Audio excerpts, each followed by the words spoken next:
Yeah, fellas, I'm back home. I've been really busy today, and I'll be busy for the entire weekend. But I stopped in at the forum. Right now, I'm waiting for a video to finish that I'm working on, and I stopped by the forum. I saw this post here, and the brother's writing, "I've been working out 3 times a week for the past 4 weeks.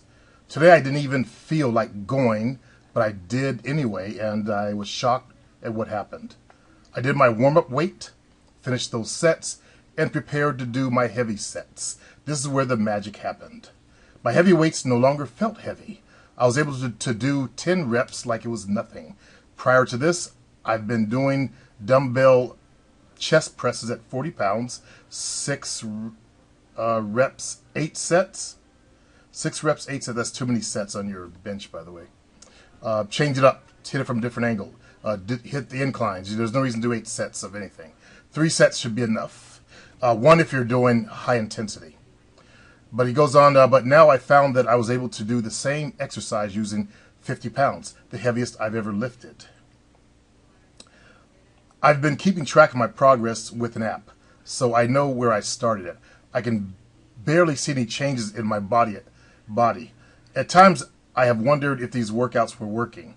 But even in my moments of doubt, I still went to the gym no matter what. 8 sets of benches. If you do like 4 sets of flat bench, then 4 sets of inclines. That way you break up the angle and get a different kind of workout. Okay, 3 times a week for a whole month and counting. For a whole month, that's good. Okay, you just started. What I realized today was how important it is to have faith in the process. I hold the belief that if I could continue to work out consistently, that eventually I'll have the physique I'm looking to build. I already see this chiseled body in my mind's eye. Now, it's a matter of my physical world catching up with the mental image of how I see myself. My faith is moving me to stick to my workout regimen and trusting that I'll see results in time if I remain consistent. That's key, because even though I'm only seeing small incremental changes, exactly, you see small incremental changes over time, but over time you'll notice a big difference. In other words, okay. I'm still holding onto the faith in my process. By the way, other people will see bigger changes in you than you yourself, because you see yourself every day. Today was proof enough for me that it's working. I also feel it correlates with the game, because many struggle with Supreme's teaching because they haven't put their full faith in the process. Somewhere in their minds, they doubt Supreme's style of game will work for them, which is why they fall back to the old ways, i.e. hoe chasing. And I don't have a style. I just teach you the truth of what actually works in the game. Make sure you guys understand that I'm going to teach you the truth. If you study the guys who are good with women, you know, there was eye contact going on. Rarely do you see a guy that, hoe chases a girl and gets laid. It only happens when the girl is feeling him. But if you had stood there long enough, he would have noticed that she was already choosing. Okay? That's the part you guys don't see. You guys who still do it, you think these guys are running around hoe chasing. You think that there's some kind of magic lines they use or magic scripts and all that kind of stuff. No. The girl's digging them. Because remember, women do the choosing. And that's the part where the nerds had trouble accepting it. Because, they got pumped up with that false bravado stuff. Man does the choosing. I choose her, and I'll go over and choose her, and she'll fall down and open the legs for me. Right. When you look at it from an awakened eye, you see the truth. You see the truth. You can't help but see the truth. Okay, if women really do the choosing, and these guys who are good with women, they're normally good looking. The ones that get women like crazy, like mad, they're normally good looking. Or they got some kind of swag or charisma. I've seen ugly black dudes get a lot of women because they got that swag, that charisma. Okay? I've seen a Mac in a club who's ugly, bucktooth. Okay? But he still got laid and paid. Because he's told me, "Chris, I don't fuck unless I get paid." His exact words. "I don't fuck unless I get paid." Okay? And he was an ugly dude. Ugly. But he had charisma. And he also knew how to do the game. Because I studied him. This is right before I got out of the game. You know, my last couple of years in the game. And, you know, he would do the eye contact. He would actually force eye contact. Or he would hold his head up. He'd see something that he liked. And if she returned eye contact, this brother would step over. Yeah. So he understood the nature of the game. Like, the people at the higher level, they understand the nature of the game. Okay? It's the people at the lower level, the players out there. And then below them are the new people, the PUAs. But let's go on what he's saying here.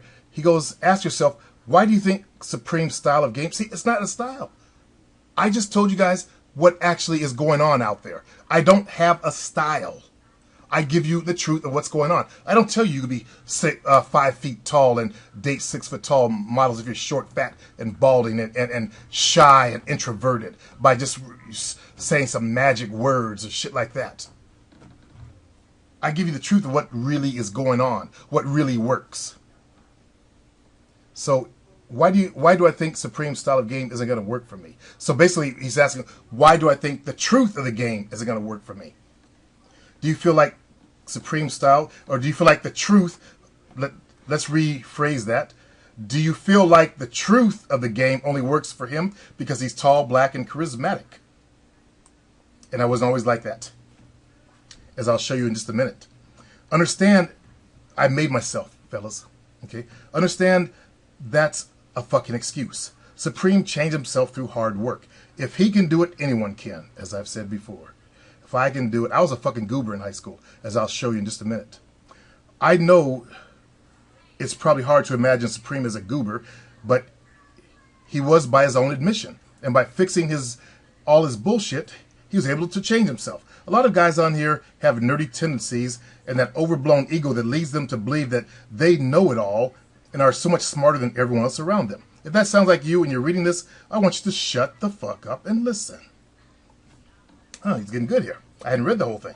You don't know shit about bitches. Let that sink in for a minute. Okay, once you've accepted this, I want you to have faith in Supreme's teaching, i.e. 7 steps. Trust that if you follow Supreme's way, that it will lead to pussy and prosperity. You don't need to understand why it is important to wait for 2 seconds of eye contact before approaching. Just know that Supreme says it, so do it. Don't think, just do. Have faith in the process, and you'll see your game grow. Trust me.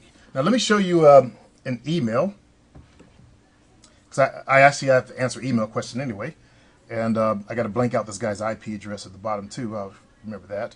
Hold on 1 second while I pause this. Okay, I had to shrink the screen to conserve this guy's privacy, but just show you this is my inbox. Okay, there you go. See, new mail, old mail. This is my AOL inbox. This brother's writing, hey, Supreme, hope all is good. I just finished the last lessons of should be your 7 steps, and just finished up the assignment since they take a couple of weeks to do. I have a woman on my team at home and my Korean woman that I see when I travel to New York. All thanks to your program. I'm going to highlight that for you. All thanks to your program. How many women? 2. My question is, there is a native Chinese woman. Oops, see, tell that's my email account. One just popped in. Native Chinese woman in one of my MBA classes. She is 6 years older than me, and she is throwing her shit at me. This brother's really changed, too, since he started this program, fellas. She has taken me to lunch. He's macking now. Shit, look at him. She's taken me to lunch 3 times and paid every time. She's always touching me, and we have even kissed. The only reason I haven't boned her yet is because both of us live too far from campus to be able to during the day. My problem is today at lunch her phone rang and she answered. I have no idea what she was saying because it was in Chinese. When I asked who it was, she said it was her husband. When I talked to her before, she said she doesn't have a man. She does not wear a ring. Well, she lied. I am not really comfortable with the idea of being with a married woman. The problem is we are partners in a class project, so I can't completely drop all contact. How should I handle this situation? Well, you should never actually got in the situation. Just like at work, okay, if you're in class with a female, you know, if you bone a female and like this brother, and you're playing the game, and you don't do anything with it after that, she's gonna be hating your ass for the rest of the semester. So why put yourself through that stuff? So what I would do is, just keep it casual. Tell her you don't feel comfortable, because she has a husband, and keep it casual. She might explain that they're divorced or some shit like that, but keep it casual because you're in the class together. Wait till the class is over, okay? That way you don't entrap yourself. Okay, now I'm going to show you some photographs, fellas. Okay, let's go back to when I was in 5th grade. This is me in 5th grade. This is my little brother that passed away. Anyway, look at those big feet. Straight legs. This is back in the 60s. Nappy hair. My brother wear that kind of funny kind of hair. Halfway in between curly, halfway in between kind of more relaxed. Anyway, that's me. This is me at graduation. High school. That's a goober right there. I was a goober. I told you I was a goober. I had to put a blowout on my hair that day as a kit that you put on to make it stand up, and get more like an afro because it did funny stuff. Thanks to my dad. So to make it look more, like a natural, more like black hair, I put a kit on it and fried it. But that's it. That's me. This is me right here. 5 years after graduation. Okay, let me show you. Okay, that's me. I'm balding on the top. I still got hair on my head. This is my ex-wife. Look how scrawny I was. It's not a good photo, but that's the best I can do. There.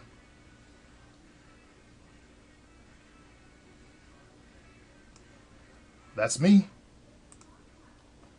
And this is me today. I do look like a bouncer now. I changed myself. This is not the kind of weight I would actually want to carry. I'd actually prefer to go back, get down to about 250. That was a good weight for me because I had the size and, it was good. It was all good then. Being heavier than that is just not that good for my health. But I did it through changing myself, fellas. Okay? I did it through changing myself. Hitting the gym, because you see I got a big chest. I broadened out my rib cage. Of course, my guns, made those bigger. So now I look like, a real man that can take care of business. And that's what women like. Unfortunately, if you're scrawny, nerdy type, you don't look like you can take care of anything. Except maybe some school books. So you want to get some size on you, fellas, and that takes time. And that's the truth of the matter, A skinny version of me got a lot of rejection. When I was close to this right here, I wouldn't get rejection. Okay? I can go out to the club right now looking like this and still catch. Even though my neck is huge and all that kind of stuff. Because I look like a motherfucker that can take care of some fucking business. So that's what you want to do, and it does take time. But that's what women like. They like manly type of men, and they've gone back. Remember I talked about the article, Thank God the Beefcake is Back. They want beefy looking guys now. I know if you're skinny, it's hard to gain weight, because I weighed 159 at one time, and I could not put on weight. I just stopped teaching aerobics and stuff, because I was teaching too much and dance and all that kind of stuff, and slow down to allow my natural size to start growing. My natural muscularity to kick in. And I was pumping iron then too. I was working out with small weights also a long time ago, back in the days. Like I can only do I think it was 15 pounds for dumbbell tricep extensions over the head. And I had a girlfriend then, or lady friend, Susie. You guys remember talking about Susie and Susan? the short, stocky one. She could do the same weight as I did. I was embarrassed. Okay? So that's what I came from. It does take time, though. And, I feel I would never want to go back to being skinny. I know you guys who are skinny, you guys got great bodies, but you got to put some size on you. You guys have the best bodies when you're really lean, no body fat, but you buff the muscles up. Okay? That turns heads on women. So anyway, fellas, it's not a style. It's just that I studied what works, what's the truth. Because I observe. When I went to the clubs, I observe. All right? If you go to the clubs right now and you observe, if you really pay attention, you'll see what the truth of the game really is. Peace.